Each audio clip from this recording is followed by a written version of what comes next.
Hello and welcome to the Comedian's Paradise. This is where we talk to the mavericks, the beauties, the Cinderellas, the catwalk models of comedy, and of course, the Indiana Jones people of comedy. And this guest is the perfect embodiment of Indiana Jones meets stylish comedy writer meets William Shakespeare. She's written for TV. She can make she can make a script that looks like an ugly duckling turn into a beautiful swan filled with funny comedy jokes.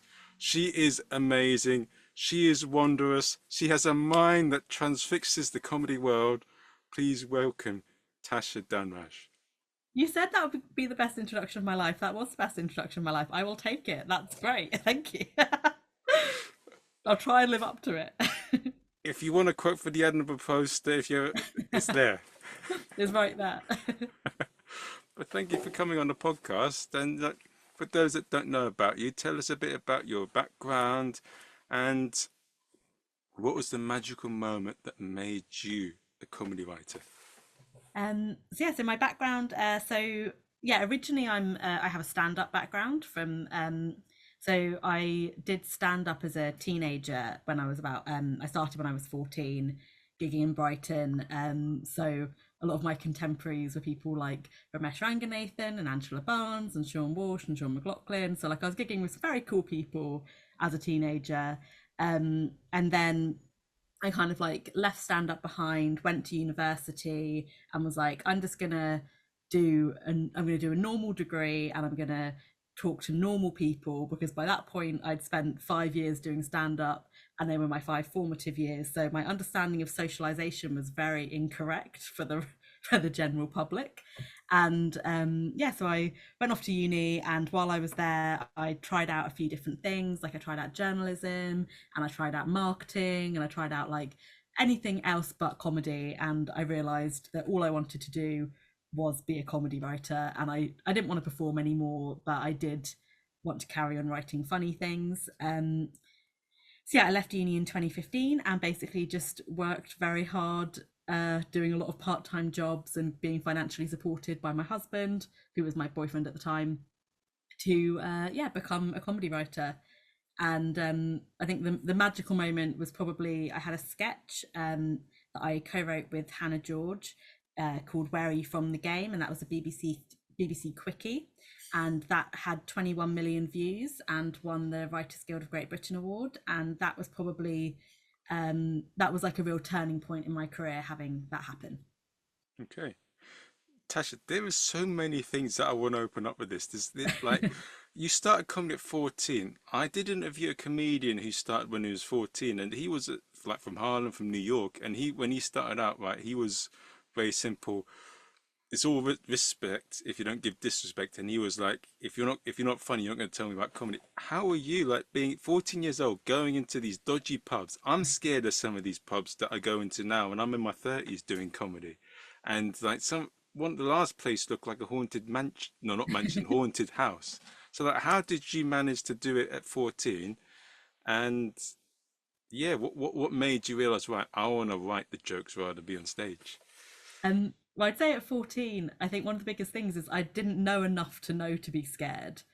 I didn't have, like, I was very unpopular, so I didn't have anyone to be embarrassed about doing stand up in front of, because it's not like my friends would be embarrassed for me because I didn't have any. And yeah, in terms of like being dodgy, like dodgy pubs and stuff, I just didn't know enough to be scared of any of it. And my parents would just have a exceptionally lax, bordering on neglectful approach to parenting, which just meant they were like, "Oh, you want to just go up to London and gig? Yeah, yeah. See you later." And that was just kind of it. So yeah, that was that was how I was doing it at 14, and I looked very adult. I've kind of had the same face since I was about 10. So I just no one really questioned it. Oh, Um, and then in terms of realizing I didn't want to perform anymore. I think actually what happened is I ended up getting glandular fever when I was about 17, 18. And so I had to like I was like forced to like stay at home and just sleep for like months on end. And then I like recovered from that, started doing stand up again, but I wasn't really into it like I was. And I think especially because when I was about 17, that was when I met my now husband doing stand up. We met on the circuit in Brighton. And yeah, I was just kind of like, oh, it turns out I don't need validation from strangers. I've just got a really nice boyfriend now. I don't really need strangers to laugh at me. That's not, I'd rather just stay at home and eat donuts rather than go out and do stand up in weird, dodgy pubs. So yeah, so I just kind of realized that I just didn't need that. I didn't need that affirmation from people's laughter anymore. But like by that point, I'd been writing comedy since I was a teenager. I've been writing comedy for so many years that I actually really struggled at university with writing academically. Um, and I was constantly being told that I was essentially writing my essays in setup punch format. And they were like, you're like writing this like all of your essays are written like tweets, and they're like this is a university, like can you stop? And I was like, no, turns out I can't stop, like this is this is all I have.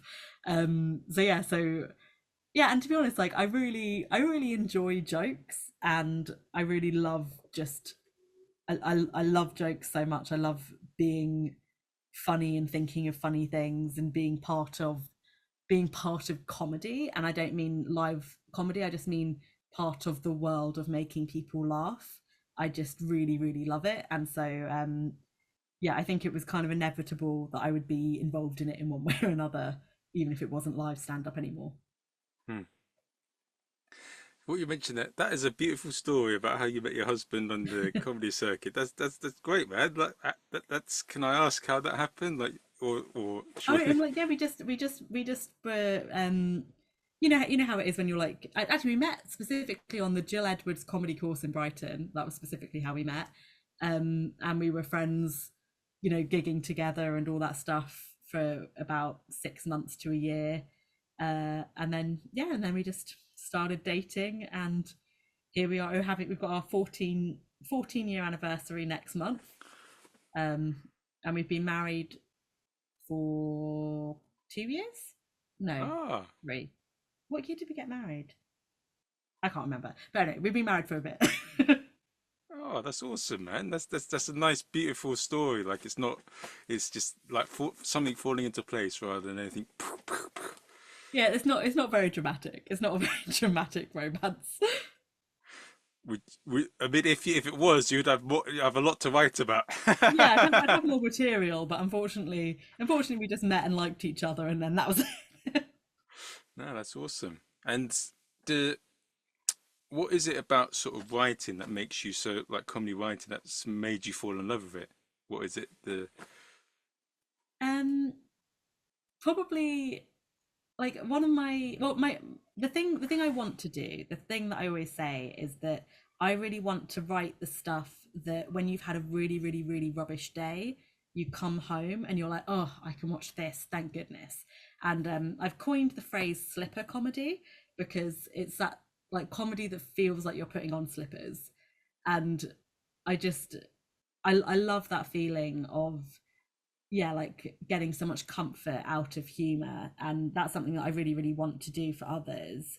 But in terms of just the actual writing of it, um when I think of a joke that I'm like, oh, that's a good joke, like, oh, that's a really good joke, like when you think of, yeah, like, or just even just something weird that just really tickles you on the inside, it just makes me really happy. I just really enjoy it. And like, if it's like come from like a really specific character place, or it also solves a plot point or whatever it is, it's just something I really thoroughly enjoy.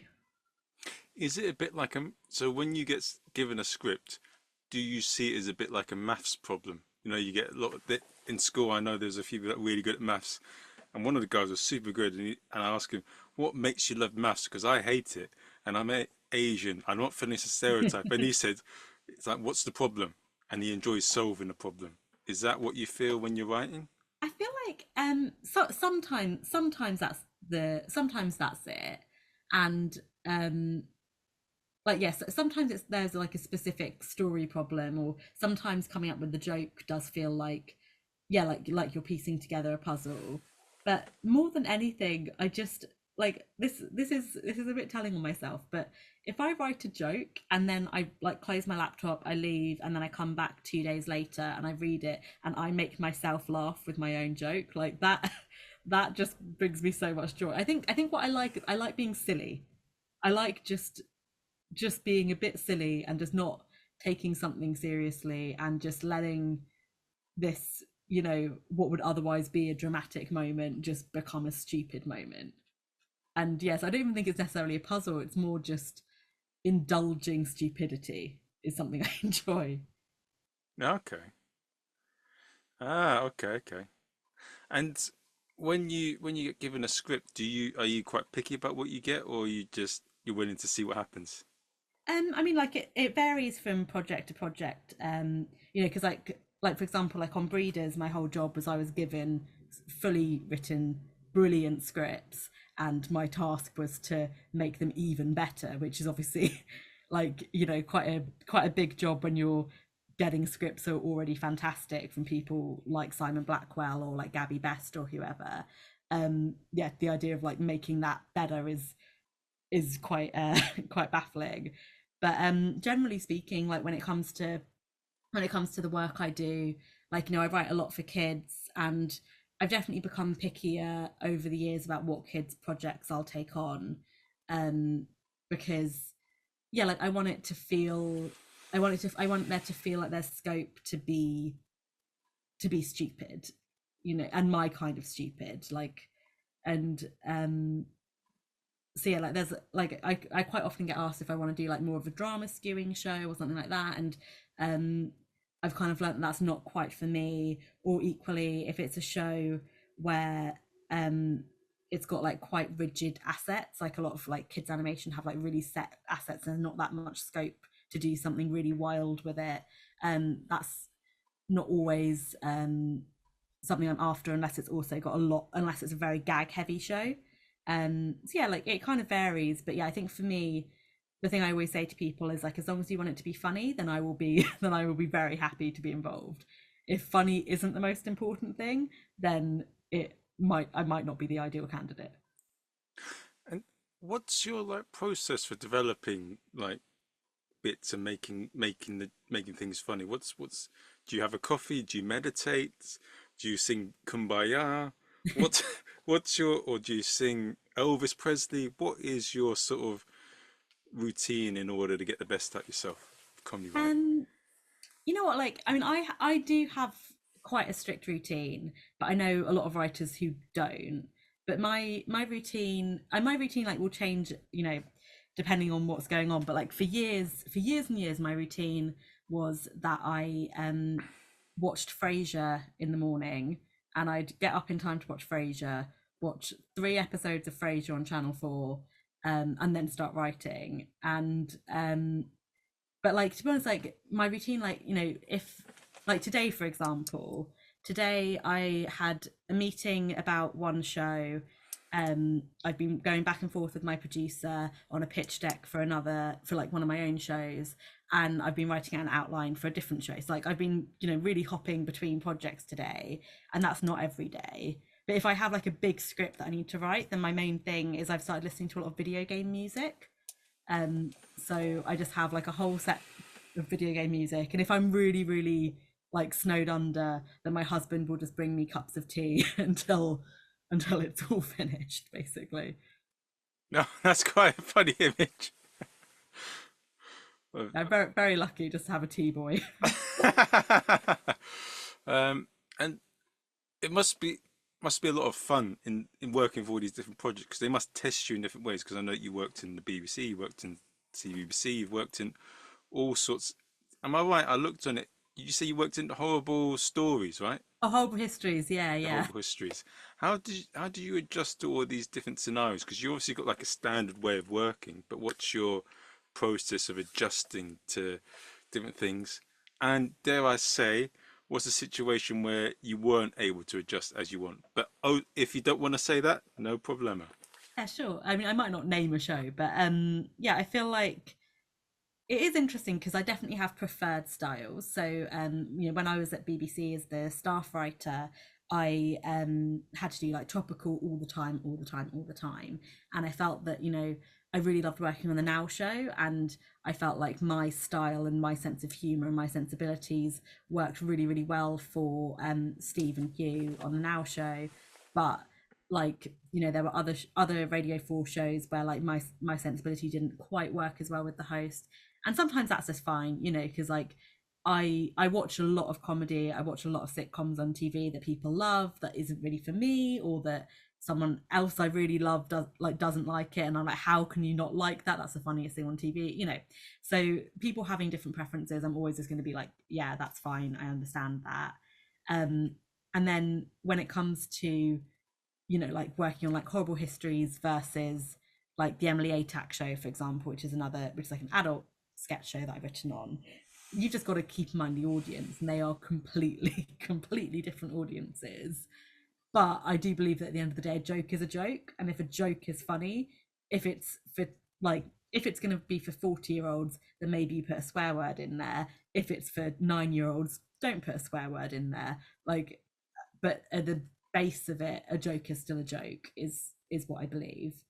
um in terms of, like sometimes you're just not quite the right fit for a project, or sometimes while you're working on a project they decide they want to take it in a different direction, and it might not fit who you are, because like I said, there's for I'm so lucky to be doing this professionally and to be doing this full time professionally, but there's so many other comedy writers who are also doing it professionally, or aren't working at the moment, who could do the job if I'm not quite the right fit for it. So you always have to be aware that you could uh you could be replaced, and sometimes you are, and it's like, okay, fine, that wasn't for me, but okay. Is it? Do you believe in the term "iron sharpens iron"? Because I know Oh, that I don't even know that term. What? well, they say this about the UK comedy circuit, and the comedy circuit in America. They say that if you're really good there, you can take over anywhere. And like New York in particular is the heart of stand-up. And they say that iron sharpens iron. I do agree with it to an extent, but I think you're limited. Like if you go to Malaysia or smaller countries, you'll be exposed to bigger opportunities sooner. So, like in terms of knowing how to play a big room or knowing how to play certain types of audiences, maybe you gain more access to that in a smaller country scene than you would in the UK scene. But then again, because it's so competitive in London and in America, it really makes your shit. So I shouldn't say be saying shit, but it makes your stuff really ironed out rather than it forces you to have up your A game. I think with stand up, I think the ability to be able to play any room is awesome, and that is really cool. And I think if you're like a stand up that, I know a lot of stand ups have like they're set for this kind of audience and they're set for this kind of audience and all that sort of stuff. Like, that is, I know that's something really handy to have in your arsenal as a stand up. And I think as a writer, I'm really, really glad that I can be so versatile. I'm really glad that I can write for Have I Got News for You, and I can write for Breeders, and I can write for like, a kids show. I'm really glad I've got that kind of diversity of skill. But I think fundamentally, you can see a stand up storm a gig and be like, what are they laughing at? Like there is always going to be an element of personal preference.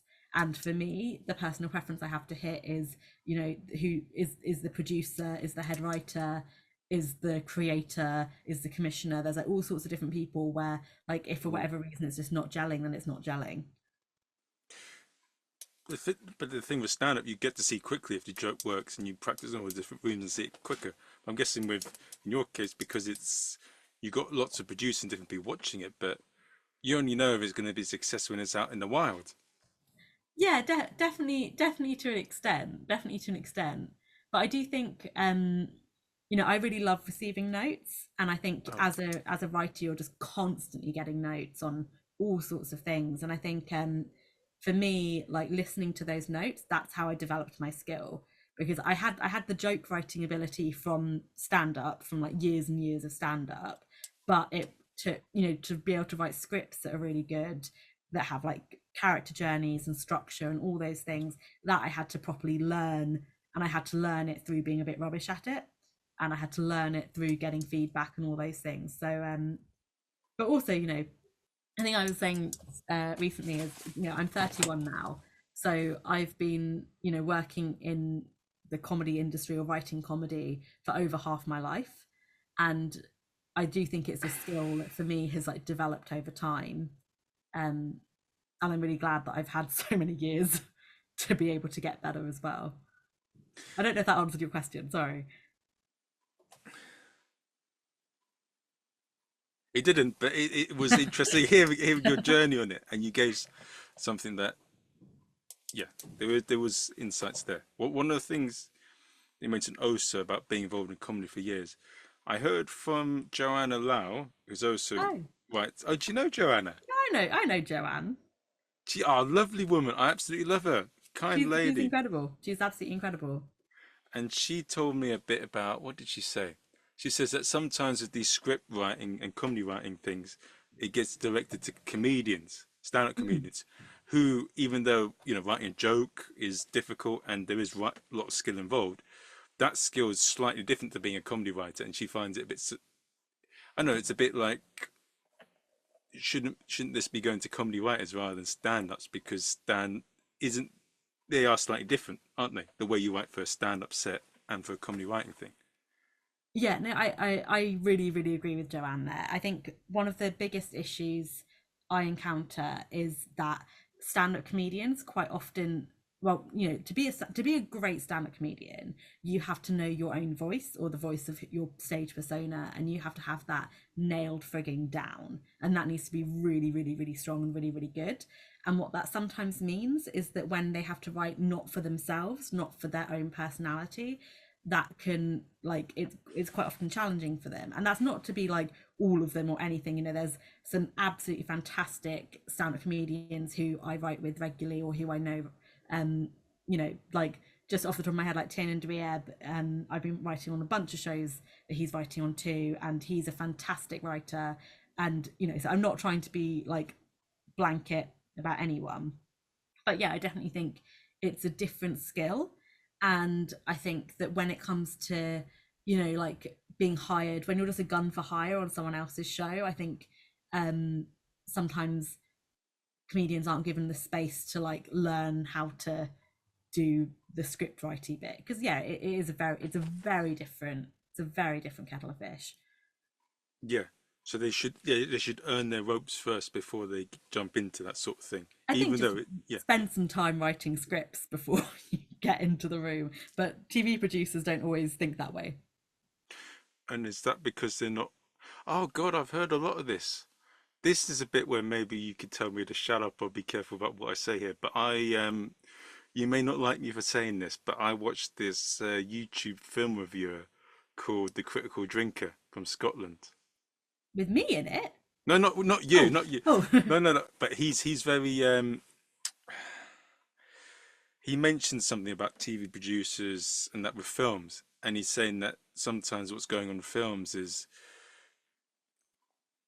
and I've heard this in other comedy podcasts like Zach Zucker in the Comedians saying that sometimes big producers, even though they have the power to put things in place, don't understand what's on the other side, and so aren't always qualified to say what is good on this sort of thing because they haven't taken the other step. And he's saying that some of the problems in Hollywood is that producers and film, some of the people in it aren't, they're not always aware of what goes on the other side. So in terms of what's good films or good writing, or they're not always they're not always the best people in place to decide what's good. But I think I think it I think it I think the same as everything, there's like good producers and there's bad producers. And I think what I was saying about taste earlier, I think what sometimes happens at the higher levels, I'm not really talking about like jobbing producers who like produce a show, or but more like the kind of senior exec sort of people who make these huge sweeping decisions. I think what can sometimes happen is that they forget that their personal taste isn't universal. um and like I said, I'm not saying anyone specific at all. I'm just but I think that sometimes, especially like with the algorithm driven stuff, I think quite often it gets success gets boiled down, or like predicted success gets boiled down to numbers rather than someone being a little bit more risky with, with, let's be honest, huge amounts of money. um and yeah, so I think that can happen. But I'd say, like, for the most part, like with my experience of producers, um I've worked with really, really amazing producers who really know their stuff and really know what's funny. And I mean, I'm at the moment I'm working with the producer John Rolfe from Northbridge Media, who's brilliant. And I worked with him on Lagging, and you know, his notes made my scripts better, and his like editing on my episodes made my episodes better. And so with him, I will happily trust him with, a really personal sitcom idea, because I think he's really good. But not all of them are. Not all of them are, of course not. But there plenty of them are, and you have to choose to work with the good ones. Okay. Yeah, I was a bit cautious of saying that question because I know that you work with a lot of producers, so I was thinking it could have been, yeah. But yeah, I don't know from I've not been on this side, but that's what I've heard from others, and so I wanted to see if But that like I was said, I think correct. I think it tends to be like at the higher levels rather than the jobbing producers, in my experience at least. Hmm. Is how what can I ask you this question though? What are signs that someone's going to be a good producer for comedy? Um, I think talking to them, like when you chat, I think as a writer, if you're gonna work with a producer, then you will have a chat with them, and you'll be like, "Oh, did you see that show?" And if they go, "Yes, I hated it," and you're there thinking, "Oh, I loved it," then that might not be the ideal match for you. But also, I think really early on, and I've had this with, like, lots of producers I've worked with. You give them something, say you give them a one-page episode outline, and their reaction to that and their feedback on that is like the kind of the clearest way of, are they going to be a good producer for you. It's basically whether, when they give you feedback, does it ring true or does it sound like crap. And Oh, if you think it sounds rubbish and you don't want to listen to it, then and that's assuming you don't have much ego. Obviously, there's plenty of writers that are like, no, everything I've written is amazing, I don't want to hear it. But for me, it's if it's good feedback, if I like the feedback, then I think they're a good producer, and it kind of comes down to that for me. if it sounds logical, it sounds like it's practical things that you can work with and make what you're doing better. Yeah, exactly. Cool. And it's not like something that's too unspecific. Like I remember someone tried. It's not when they give something that's very vague and something that you can't work with. Mm. Yeah, like I think if someone, yeah, like it has, I like feedback that's specific, and also I don't mind suggestions. I know some writers really don't like suggestions. I don't mind suggestions, and if they're funny suggestions, then great, because the producer's not going to get a writing credit, so I'll take their ideas. Yeah, that's cool. Well, don't listen in producers if you're listening in. Uh, but yeah, I would like to get some producers and see what it's like on the other side. It's always interesting to see what's on the other side, isn't it? Yeah, yeah, I think they do. I Especially if you're like a producer of a sitcom in the UK, the amount of work you have to do, the amount of like hats you have to wear, and like balls you have to juggle, it's a very hard job, and it's a very all encompassing job. And I think sometimes, like I say, like, it varies from producer to producer, but a good producer will bring a team together and be incredible, and Okay. also help with scripts, which is also handy. Okay. So you mentioned sitcoms and all that. To be honest, I love a lot of British sitcoms. The last British sitcom that I fell in love with was In Betweeners. We got My Family. We got Only Fools and Horses, and Two Pints of Lager and a Packet of Crisps. Those things I absolutely love. And in recent times, I'm not really. Are there any? good ones that you recommend watching? And what would you do right now if you had the opportunity to work at Only Fools and Horses? What would you do? Oh gosh. I mean, like, I think there's been some really, really good sitcoms of late. I think Derry Girls, you know, Okay. everyone loves it with good reason because it's great. I've really, really enjoyed Things You Should Have Done, by Lucia Keskin. Yeah, like I think there's some really, really great sitcoms out there. I'd also say, like, there's some really, really funny stuff coming out of kids, and I've worked on a lot of kids sitcoms, and I think some of those are so good. Um, Only Fools and Horses. I didn't really grow up watching it. I know it's like very sacrilegious, but I didn't really grow up watching Only Fools and Horses. Um, but yeah, I just feel like they just become like tech moguls or something now. It'd be awful. Uh, I'm happy it was of its time, you know. but with sitcoms back then and sitcoms now, what how would things be different if they were set now? Like what would happen to Only Fools and Horses, like Blackadder? How would things change? I think Or Porridge? but, like I think there was a few things that have kind of shifted in the last like decade or so. I think the move towards comedy drama, I think for someone like me, I've really, you know, it's not for me. Like, I'm a big fan of like big silly comedy, and I think in the olden days people used to, you know, like the ending of Blackadder, for example, is tragic and moving and like so upsetting, but it never forgot it was a comedy. Even and the being able to pull off the ending of that worked so well because it was such a pure comedy. And I think people have kind of forgotten that even if you're doing something dramatic, you can still make people laugh all the way through that. Um, so I'd say that's one of the kind of shifts. But also, it's just there's just so much more choice, and as a result, comedy has kind of it's so weird, but like, you know, when comedy succeeds, it makes so much money. It's so, like, you can make so much more merchandise sales off it. There's so much scope to really make cash out of successful comedy. And but like, I think because it is always going to be divisive, sense of humor is so specific that I think we've kind of like shied away from it a bit.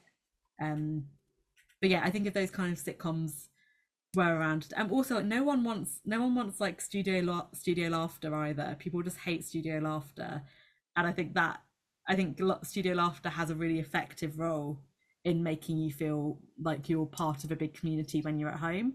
um but we like, as a culture, we've gone, no, we don't like that, and I think that's part of it as well. Hmm. Yeah, you mentioned that about comedy being quite divisive, and this is a thing that I've said in a lot of previous. I've interviewed some incredible minds in the on this podcast, and they've been absolutely brilliant. Like things that they've said have been brilliant, and you know, there's a thing that's going on about there's like a culture war between in stand-up comedy, like between the left and the right, and you know, like Comedy Unleashed have really made a lot of money out of saying that there is, and, and yeah, a lot of people are making a lot of money from it being divisive, as you said, because where they say that we're in this camp, we're in that camp, and when I speak to a lot of comedians about this and that, and they say, no, you can say a lot of what you want. Like Frankie Boyle says what he wants. Jimmy Carr says what he wants. It's just that you've got, if you're doing something that's a bit dodgy, you've got to have the skill to pull it off, and you've got to work hard, and you've got to be prepared for the consequences of it. And Comedy Unleashed is not really. If you see a lot of the comedians on there, they'll use the same jokes in their club set or regular stuff. It's funny. You just got to do what's funny at the end of the day. And you're saying that it's all divisive. People will laugh at different things, but I think that's one of the things of being a good comic. You can play any room. But I think when people say that, oh, you should do it this night or that night, I think you as a comedian or performer, you've got to overcome those boundaries and become. You're not going to make everyone laugh, but you can make most people laugh. Yeah, and I mean, like, when I said divisive, I very much meant in the sense of whether or not you find it funny. Okay, I didn't mean in the controversial sense. I just sorry. meant in the purely, do you find someone falling over on a banana skin funny or not? Yes or no. I more meant it in that way. But I think it's a really important. I think it is a really important area, and I think part of it. I think, like I say, I think the biggest part of it is yeah, like, is it actually funny? Because just saying something offensive isn't funny.